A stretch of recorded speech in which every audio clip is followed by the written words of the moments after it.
Speak, Senator Comerford. Thank you, Mr. President, and through you to our colleagues. I also rise in strong support of Amendment 495. This amendment corresponds with S105, as the gentlelady from Worcester noted, an act protecting benefits owed to foster children, which is a bill I have been glad to partner with Representative Tricia Farley-Bouvier on for these last two sessions. I am profoundly grateful to the senator from Worcester for filing this amendment and for her leadership as Senate Chair of the Joint Committee on Children's, Families, and Persons with Disabilities. As the senator said, herself as chair, the House chair, advocates, and the Department of Children and Families worked with the filers of this bill, myself and Representative Farley-Bouvier, for a good long time, friends, on this legislation to make sure that we could bring it to you and consider it now for passage. As the senator from Worcester said, this amendment codifies a prohibition on confiscating Social Security and other federal benefits entitled for some of the state's most vulnerable children and young adults and diverting them, as it has been done, into the general fund. The senator from Worcester also noted that the benefit level was more than $5 million. That is correct, and we estimate that around 600 young people were affected each year that the state took these benefits into the general fund rather than keeping them for the children's personal use in the future.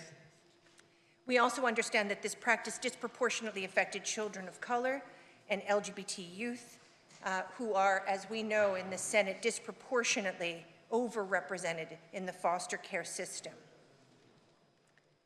So as the senator said, and we are very grateful to this, thanks to the partnership that was mentioned, the state stopped this practice in 2024 and has worked to transition the benefits into personal accounts for the young people to use when they exit foster care. It has also, and this is important, committed to providing financial literacy for these children, and in fact all children, in the care of the Department of Children and Families. In some instances, and this data may shock you, this practice has cost former foster children almost $50,000 in benefits to which they were entitled, forever lost to them, to the general fund. And in fact, as significant as this number is, it is equally significant that young people know what $50,000 means for them today and going forward. DCF has taken the right steps to end this practice, and I am very grateful, and this work is not easy.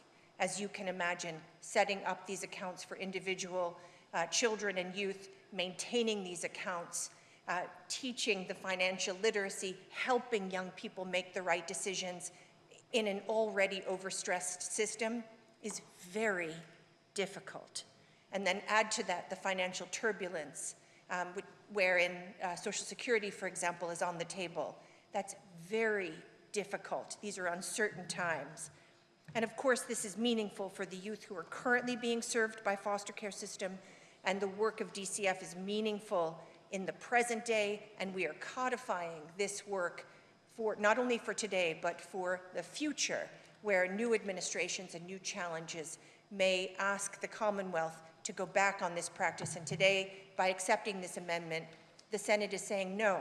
In fact, we will not again in this Commonwealth allow federal funds due to children in foster care to be incorporated into the general fund. This must help launch young lives as they deserve to be launched. Thank you, Mr. President. And again, my deep respect and gratitude to the senator from Worcester for filing this amendment and for her leadership on the committee.